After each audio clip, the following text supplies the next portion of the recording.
تعالى وقد وهب يا رزاق يا مالكي توحد لي واسكن كن انا ضيخي اسيلا هاجرا بسم محمد بن حتى اكون يجي لها كان يسجوني تبع وحمني وكني الوراه اسم مسكنا كسما والادي وهو بيا مساكين يو سبحان اجيب سلبي من حسن دي محمد ودول في امبلا اسمع الكلام سامح مسينا امين السلام عليكم ورحمة الله تعالى وبركاته شعب ñëpp waa alam wax di waa alam wa rahmatulah ak bi ruhiya xam naa mu am mata tàqale diggante mystique ak falsafa moom dafa ne ci kaw di jàngat lépp moo tax ma waxoon fii ne mystique dafa aaja ñu démystifier ko ndax buñ ko démystifier wut ak lëndëm li lay jural am xel loolu la sama baay waxoon ne gone yi ñu wax rek ñu ne xel baax te xel baax day mu am xel buñ ko démystifier wut kon lay mu xel waaye buñ ko démystifier xam cosaan ya xam généalogie ak loola duutu mën a mu xel ko ëpp doole waaw xel moom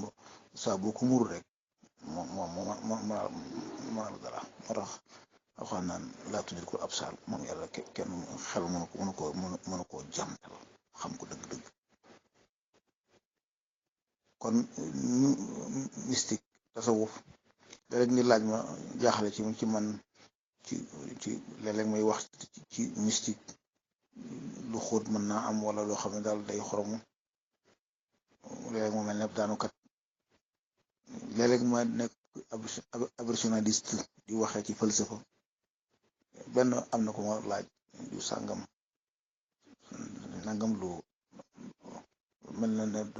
doon nañ waxtaan ci loolu mu mel ne daal maama xanaa tey ñi nga dikki rek waaw dama ci noppalu fekk ma ne ko yow di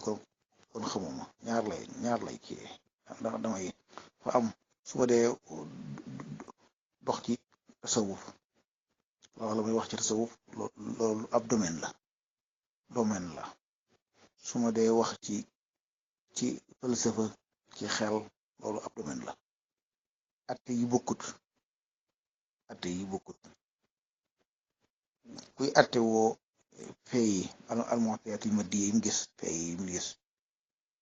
ñaar mën nañoo toog ñu ne wali yu daal di ne diw mii de moo fi ne rationaliste bi ne ko kii fii ne rek li mu jëf lépp résultat mooy du fi jëf lu baax mu ne waaye man de dama gis ne ki ngeen fi bëgg a andiwaat kooka dana def lu yées lu gën a bon li fi kii def loola ci falsafa xel moom la xasaar yi waxoon moom danga naan àddeet xel moom nangul loolu 1+1 moom 2 doo nga lay yoxe ba keroog nag ñuy gis leneen waaw xamante ne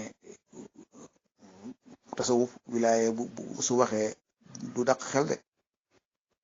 xel moom day dox ci yoonam rek ñu làng parale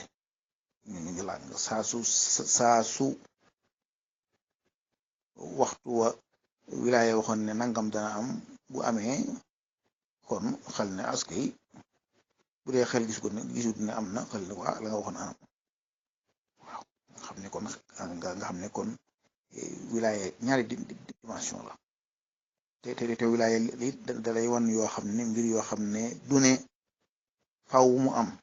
ay imkaaniyaat la mumkin la loo xam ne mën naa am la lay wan loolu mooy ay di xool ci kitaabul al qadar nga xam ne xam-xam yooyu ñu ci jàngee yi jëmtal ne mën naa am waaye dina fas mu am loolu biñ koy xool yi dañoo bëgg mu mën a fexe moo xam def ay yëf wala mu digle ay yëf wala mu moytuloo gaay yi ay yëf moytuloo gaay yi ay mbir moytuloo leen nangam ngir loola bañ a am loolu xadar ñëwagul xam ne kon tasawuf kon nit mën mu mën a jël fee yi muxtayaat yi fi ne ba noppi di gis résultat ba ca kanam xel nag moom 1 plus lay xam ñu ne ko luñ ci xaar luñ ci plus ñu ne ko 3 la wala 4 la wala 1 la wala 2 la wilaaye nag moom day tëb bu ñu ne 1 rek ne plus mu xamal résultat ba waxaguñ 1 wala 2 ñoom moo tax ñoom ñaar bokkuñu fu ñuy jaar moo tax boo demee ca seexu saruf ca xawaayidu tasawuf mu wax ne faqih bi mooy àtte suufiyanke bi waaye suufiyanke bi du àtte faqih bi lu ko waral ndax faqih bi ay fele yu moom lay gis moom lay xool ay détail lay wax suufiyanke bi moom di wax lu absolu day wax ay kulliyaat loolu tax kiy wax fee te ginnaaw adduna li nekk kon kooku mooy wax déglu suñ Musaa Ka waxam ju tedd ja naan ak bu jóge woon gànnaar ñëwoon Sénégal suñ bi ne maam Cerno na leen gàgganti loolu ay fee la ay détail la man sax boobu man bis fiñ ci balay lijjanti loolu ay kuliyaat la kon ñaari bokkut kenn ku ne ñu jox